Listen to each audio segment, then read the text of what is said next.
Olá! Hoje a gente vai explorar um material que, olha, desafia bastante os limites do nosso mundo físico. Vamos mergulhar em relatos e teorias que são, no mínimo, peculiares. Preparados? Então vamos lá! Parece coisa de ficção, não é? Mas o material que a gente analisa hoje não só faz essa pergunta, como também responde com alguns exemplos bem surpreendentes e argumenta que isso pode ser um fenômeno até que natural. O ponto de partida é um caso histórico bem famoso. Imagina só, a presença de Santo Antônio foi registrada ao mesmo tempo em dois países diferentes. Naquela época, claro, foi considerado um milagre, mas a análise que a gente vai ver sugere que existe uma explicação por trás disso. E é aqui que a ideia se expande. Esse fenômeno chamado de bicorporeidade parece não ser exclusivo dos santos. Existem vários relatos de pessoas comuns que teriam projetado uma segunda versão de si mesmas e o mais estranho, muitas vezes sem nem saber que estavam fazendo isso. Pensa na cena. Uma senhora via, noite após noite, a vendedora de frutas do bairro aparecer no quarto dela. A visão era muito real. Só que a vendedora estava viva, provavelmente dormindo na casa dela. A teoria, então, é que era o espírito dela num corpo fluídico que fazia essa visita enquanto o corpo físico descansava. Nesse outro caso, o que chama a atenção é o detalhe. Uma mulher doente vê um conhecido ao lado da cama tirando rapé de uma caixinha.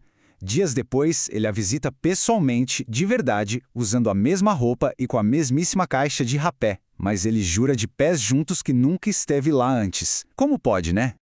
E esse aqui é ainda mais esquisito. É uma aparição dupla. Um homem vê o espírito de uma mulher que ele nunca viu na vida. Um ano depois, quando ele a conhece, ela não só o reconhece da mesma visão, como está usando exatamente a mesma roupa. Aí já passa de coincidência, né? A essa altura, a gente precisa de uma teoria para explicar tudo isso. Então, como é que se unifica a esses fenômenos todos? A explicação que o material propõe não é sobrenatural, mas sim uma teoria sobre a nossa própria constituição. A chave para entender isso tudo estaria em um conceito: o perispírito. O ponto central é esse, o perispírito. Dá para pensar nele como um elo, sabe? Um corpo intermediário que conecta o espírito, que é imaterial, ao nosso corpo físico, de carne e osso. Seria esse invólucro, que é semimaterial, que, ao se separar do corpo, poderia se tornar visível e até tangível para outras pessoas. A estrutura, então, seria mais ou menos assim. De um lado, o corpo, a matéria física. Do outro, o espírito, que é a nossa consciência, nosso eu. E, servindo de ponte entre os dois, estaria o perispírito. Ele seria o veículo para essas manifestações todas. E as propriedades que são atribuídas a esse perispírito são bem notáveis. Ele poderia se materializar, viajar distâncias enormes quase que instantaneamente, e o ponto mais importante, ele continuaria ligado ao corpo por um tipo de cordão fluídico que garantiria a vida durante essas viagens. Mas a teoria não para por aí, nas aparições. Ela se estende para um conceito ainda mais radical. A ideia de que os espíritos poderiam agir diretamente sobre a matéria elementar do universo. Isso nos leva de volta àquela história da caixa de rapé. Se era o espírito do cavaleiro que estava ali, de onde veio a caixinha que ele segurava? Ele não a trouxe de casa? Pois é, a teoria oferece uma resposta para isso também.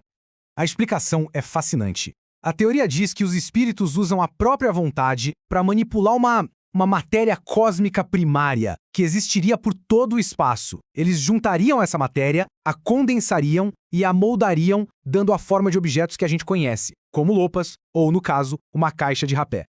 E o ponto aqui é crucial. Não seriam simples ilusões. Esses objetos poderiam se tornar tangíveis de verdade e até ter propriedades específicas, como uma substância que alimenta ou um remédio que cura, embora esses sejam descritos como casos extremamente raros.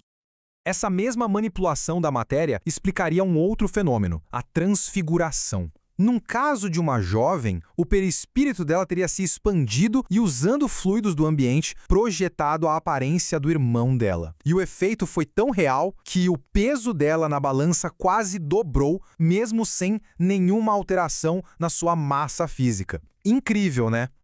Bom, se tudo isso é possível, como essa teoria se aplica a um conceito que todo mundo conhece?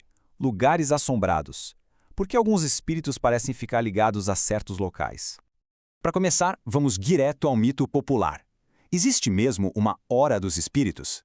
A resposta, segundo esta análise, é um sonoro não. A crença na meia-noite seria uma criação nossa, alimentada pelo medo que o silêncio e a escuridão provocam na gente. Para os espíritos, o tempo como a gente conhece não faria a menor diferença. E quanto ao local?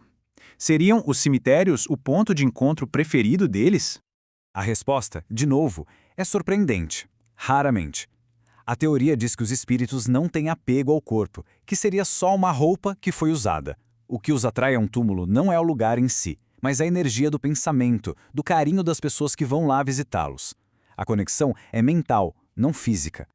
Então, quais seriam os motivos de verdade? As razões variam muito. Pode ser apego a objetos, simpatia pelos moradores da casa ou um simples desejo de se comunicar. Em casos mais sérios, pode ser uma punição, onde o espírito é forçado a reviver um crime. E às vezes é só por diversão mesmo, com espíritos brincalhões que gostam de se aproveitar do nosso medo.